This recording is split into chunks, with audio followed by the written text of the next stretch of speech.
All right, Nurses on Fire. I'm super honored to have Zeona McIntyre join us, and I have been following her for quite some time. She has, just like me, been on the Choose FI podcast, and that's where I learned about her and listened to her story, extraordinary stories about working with Airbnb and how she helps other people with their Airbnbs. And that just started from her just diving in and doing Airbnb herself. So now she's actually pivoted a little bit and focusing more on nursing. So before we get into that story, Ziana, can you introduce yourself and talk about your journey, your personal journey to financial freedom? Yeah, so it was kind of an accidental journey. I got really into personal finance when I was about 18 or so because both of my parents were really bad with money. And I just kind of was like, dang, there's got to be another way. It doesn't look like everyone out there is struggling like we are. And I realized, like, maybe if I just study and read all these books, I can figure something out. So we started on like the Susie Orman track, which I think her stuff's a little too general. I don't know that it's as fire friendly, but it was a great place to start. It got me investing, it got me saving and just understanding debt pay down, and that was great. And then I kind of moved into the idea of fire, and I found Mr. Money Mustache, which maybe some of your readers are familiar with, or listeners. Um, and that got me really excited. His whole story is about retiring by 30. And I think when I found him, maybe I was 25 or 26, and I was like, I don't know how the heck I could do that, but I want to do it. I'm just going to try to copy him and have that goal, and who knows? I'm just going to make it happen. So don't get in my own way with all the reasons why it's not going to work. I'm just going to do it. And magically in that time, I found Airbnb and just started doing it very casually. I thought, this is a cool side hustle. Maybe I can make a little bit of money. Maybe I can quit my retail job. I was in college at the time and just not making much. But as a college student, you have this like magical ability to live really cheap. You haven't gotten used to luxuries in life. So you're good at eating ramen, you're good at riding your bike, and you're good at having roommates. And so that's a perfect recipe for house hacking, which I want to talk to you about today. So yeah, that built up for me, and Airbnb organically ended up taking over, and starting with just renting a room turned into having extra apartments, and then I ended up buying. Then people found out I was doing Airbnb and asked for my help, so I started managing, and it's just become this huge business out of nowhere. So yeah, you never know where your life's going to take you, but I did retire before 30, so I'm like, hey-o, it happened. Goals. You are pure goals. And I think people are like, retire before 30. That's impossible. But I just want to first of all, your journey is incredible from just like going through Susie Orman. And I follow Susie Orman too. And I didn't necessarily, her advice was really good. I think it was good content, right? But it wasn't like super actionable. But to go from Susie Orman to like Mr. Money Mustache, which is such an extreme. I think that that's so funny. But yeah, I love Mr. Money Mustache and his content because he focuses on really knowing your numbers and knowing that it's really not that hard. But once you understand that, then those numbers, the way that you can control your finances is incredible. And so that's great that you latched onto that at such a young age. I'm totally envious because I wish I would have known anything about money at 25. But that allowed you in less than 4 or 5 years Yeah, it was like to 2 years. retire. Right. Exactly. Part of that is because you didn't have to make up for like $100,000 income. But also the other part of it is that once you really get intentional and you really just start paying attention to your finances, things move exponentially in ways that you can never imagine. And so if no one takes anything away from this, just take away the fact, if you take one thing away from this, I'm always stumble over that. If you can take one thing away from this, it would be just get moving, get into action, and things will start falling into place quicker than you think. So when people hear my story and like that I paid off $1 million in debt and, under 3 years, they're just like, that's not applicable. That's like so crazy. Like, I don't think, that's not relatable. How can you do that? People are out here doing it all the time. So Zeona, you became like basically a millionaire in 2 years from just um starting out from like renting one room. Can you talk to me about that, like as that evolved, like how you grew and grew? Like, let's go into a little bit more detail about that, because I know you have some interesting stories, especially in relationship to how you started buying your properties and financing things. Sure. Yeah. So just to be honest and correct, I am not a millionaire and I wasn't a millionaire right away, and you don't need $1 million, which is what I love. You know, for me, what I needed to do, and this is kind of like the idea of personal finance or financial independence, is that you need to just cover your expenses with your assets. And so that's why rentals are so great, because at first I was like, okay, how am I going to save 600,000 and put it in index funds? Like that seemed like a millions of millions of dollars when I was 25. But I was only spending 2,000, 2,500 a month. My expenses were very low because I was young and frugal. And so how do I just replace that with income that it doesn't really take much of my time? Maybe it's 2 or 3 hours a week and I can do it. And that's what Airbnb did for me very quickly, and even before I was owning property. So that's the little trick there. Yeah, I think that's super important, because people are just like looking at these numbers. It's not about that. It's really about how much of your income that you have to work for can you replace for things that you don't have to trade time for money for. So Yeah. that's really, really good. So how did you become a property owner after just being a renter? Yeah, so I held that in my mind. It's kind of having these goals, right? So it's like I had this big lofty goal of retiring by 30, had no idea how I was going to do it. I also held in my mind, man, I just really love real estate. I've always been that person that, you invite me over to your house and I'm like, I want a tour. Give me the tour. I just love seeing how people live and decorate and everything. So I've always been it's just been an exciting part of my life. So I knew I wanted to own, but I had no idea how I was going to go about that, and thought, oh, maybe I should become a real estate agent. There was all these ideas, but I said, okay, don't get in your way. Just hold that vision.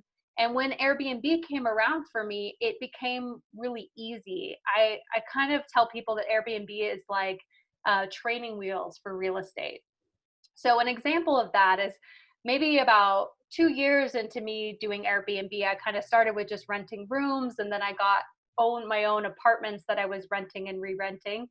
I had an apartment that I think it was like 1,100 a month for all of my expenses and utilities, rent. And so I thought, okay, great. I've got this place. I've had it for over a year. I've seen it through the entire cycle of Airbnb having its seasonalities.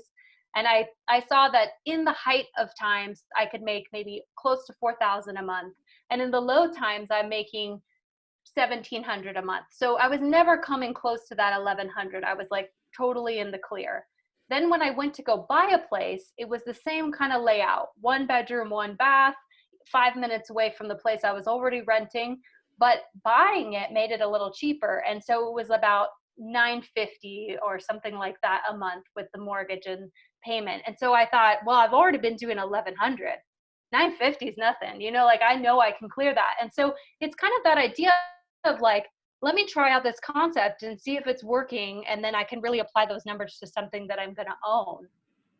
So, Yeah, I like that. I like that. It just was that little leap that you took. yeah. It wasn't like this extraordinary thing that just like, woo, you had to do all these major things. That's great. So also on top of your renting your Airbnbs out, people will started to ask you, well, how do you do it? Because they see you being successful at it. How do you help other people, or how did you help other people in their Airbnb business? Yeah, so there's something that Airbnb kind of coined called co-hosting, and essentially you're just managing a property for someone.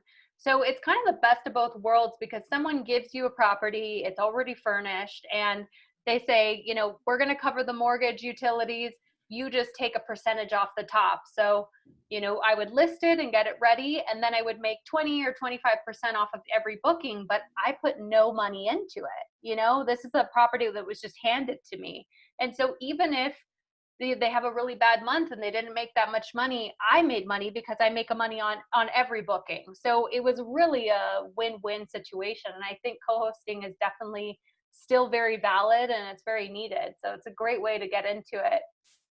Yeah, I think that that's great because a lot of people think that it's only you're either renting or you're an owner, but there is this little piece of co-hosting that could be a lucrative side hustle for people, even nurses, who want to learn more about Airbnb because I think it teaches you the business of Airbnb without you having to invest your money.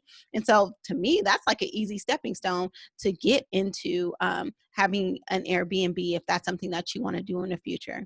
So now, post COVID, post this pandemic, well, not post, but we're actually during this pandemic, things have a little shifted and kind of the rental, short term rental landscape.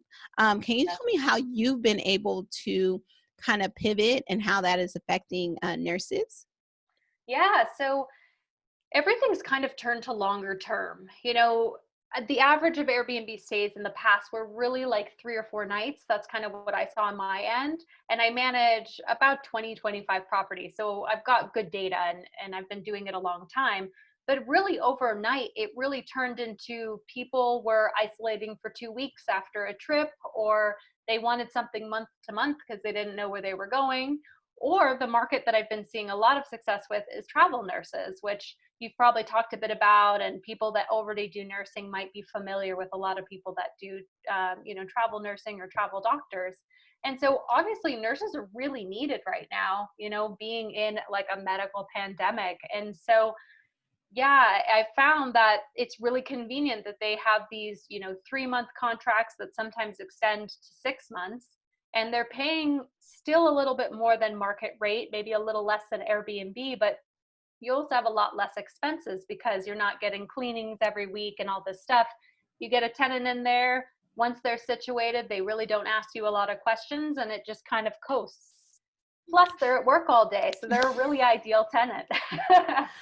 Glad that you stumbled upon that population because that's actually who I've always rented to is nurses, and typically it's my colleagues. And I've always touted like house hacking. People always say, and I was a single mom. They were like, "Oh, is that safe?" I had people, in my house with me and my daughter, and so I was like, "Yeah, I've done it for years." Like, if anything, I have another babysitter because it's my coworker. And then the important thing is like when especially nurses that are coming out of state to travel and work, they come out here and they grind, they pick up extra shifts, so all they're at your house doing most of the time is sleeping. What an ideal tenant, you know I just, I couldn't think of a better tenant. As a matter of fact, I was like trying to pitch Airbnb to make me have my own personal nurses Airbnb because that's just how great of the marketplace that it is. So, yeah, what platform specifically are you using to find travel nurses? I've had a lot of success with Furnish Finder. I've heard there's a few others out there, but it's been enough. It's pretty great. And it's really just like a lead generation site. But what I've also found that's great is that if you have more than one listing in an area, so say, I don't know what town you're in, but I'm in Boulder, Colorado. And so maybe I have 5 different apartments here, but I'm only going to put one listing on Furnish Finder and they send me anyone who's within maybe 20 miles. And so I can send it to all 5. I can say, hey, this one's booked, but I've got 3 others. Do you want one of these? And so you can really pay for one listing, which is $100 a year, and not worry about having 5 listings on Furnish Finder. So it's great in that way. Yeah. Yeah, and then speak to a little bit of the differences between like Airbnb and Furnished Finder. So Airbnb, you get fees per stay, and all these other fees. Furnished Finder is basically just they charge you once a year for the listing, and then everything else you kind of just handle on the back end, right? Like you have to set up your own leases, you have to be responsible for your payments, right? Yeah. Yeah. So with Airbnb, I would say it is really easy because sometimes people won't even talk to you and they'll just book. And so I personally love that. That idea might be weird for someone who hasn't done it before, but I love just waking up to bookings and going, "Sweet, I've got money and everything set up." So people can prepay on Airbnb, and you don't really need leases on there because they've kind of got everything secured for you. They take a security deposit, and they do take a fee for each booking, so they're taking 3%, which sometimes can can add up. And so if you're looking at monthly fees on the client's end, they're paying about 15% and sometimes more for taxes in the area. And so that might be the difference between them booking and not booking, is saying, hey, I could pay 1,500 a month, but I can't afford 2,000. So Airbnb doesn't always work for those longer term people.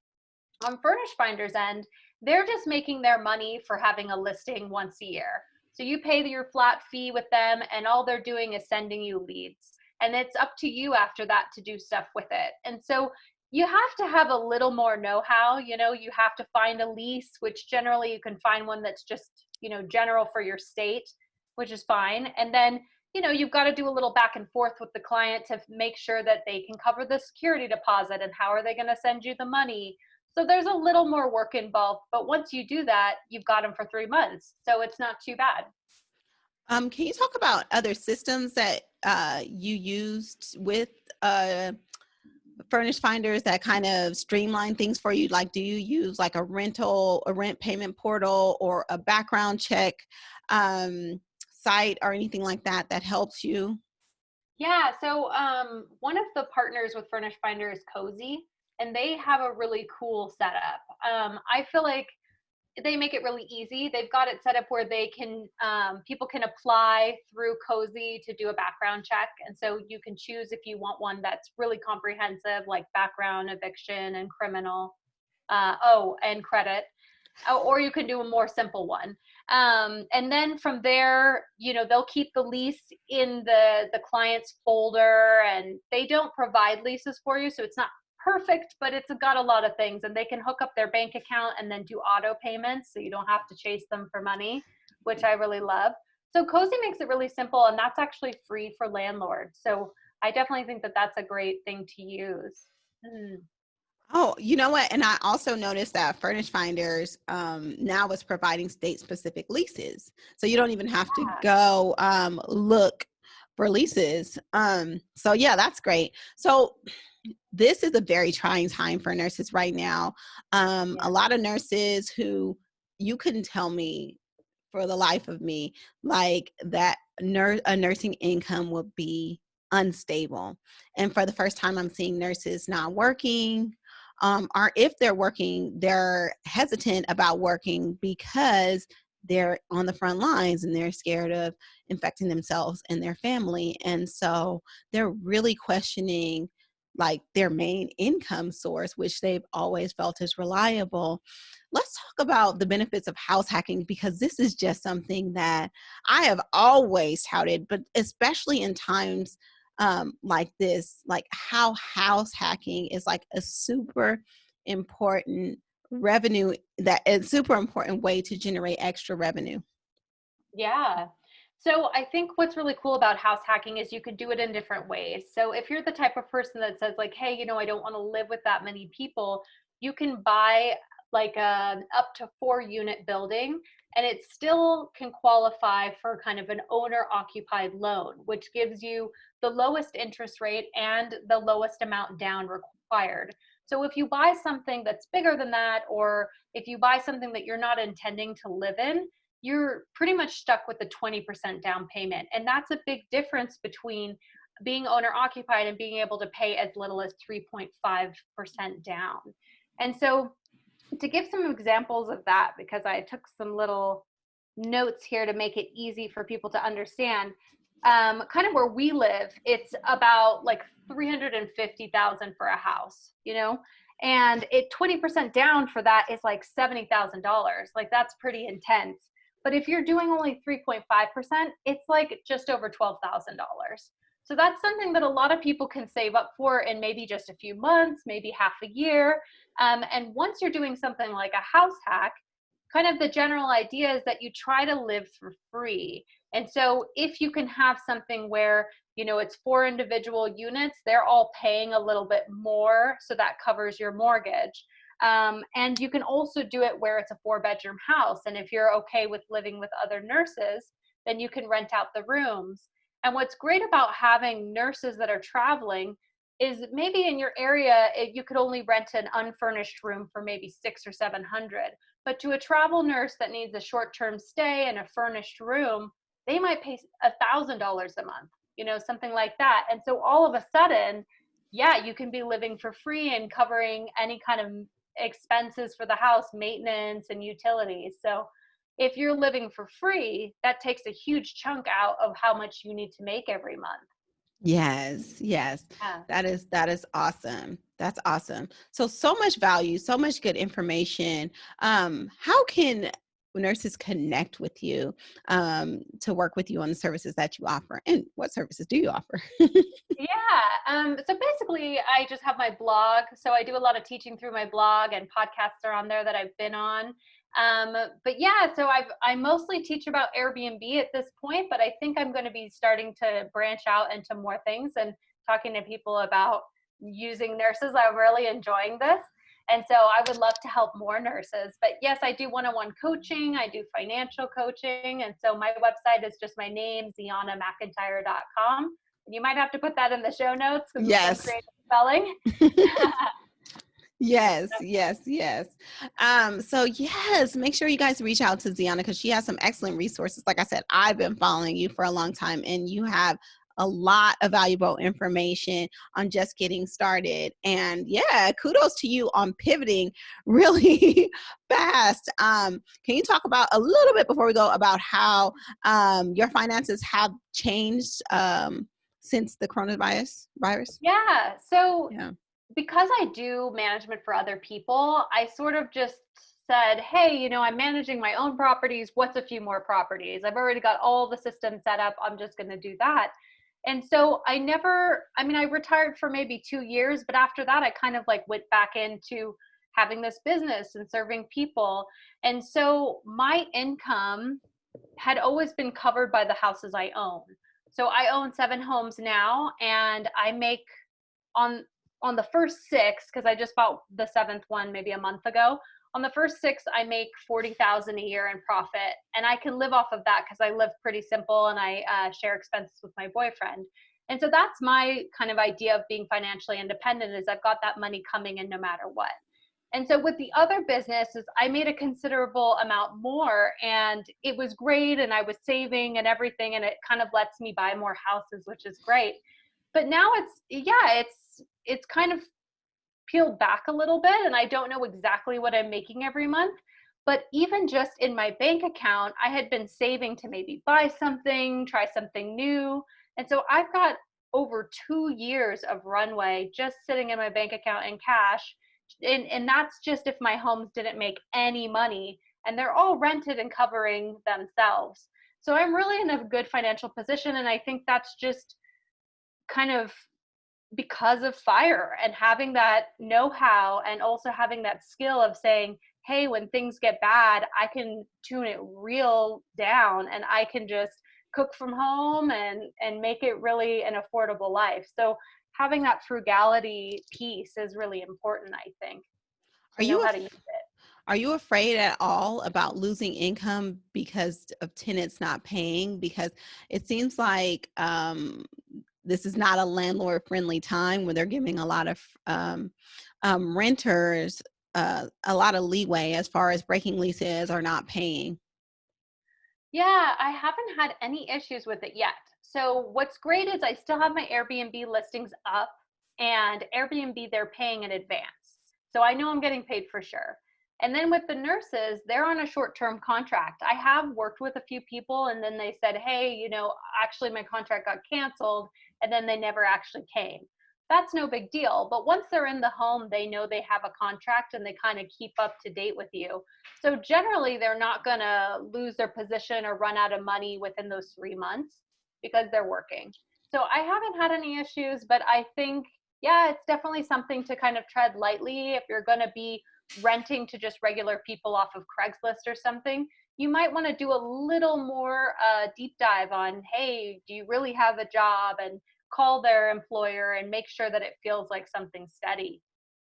Excellent tips. And it's just Yeah. a bonus that you're serving nurses. And, nurses are the most trusted profession as There you well. So go. you can't lose. You can't lose, in my humble opinion. But, Zeona, this has been amazing. Thank you so much for joining us. And again, share your website and how people can get in contact with you. Yeah, ZeonaMcIntyre.com. Just send me an email. Thanks. Awesome. Yes. And I will definitely have a link in the show notes for that. Thanks, Zeona. Thank you.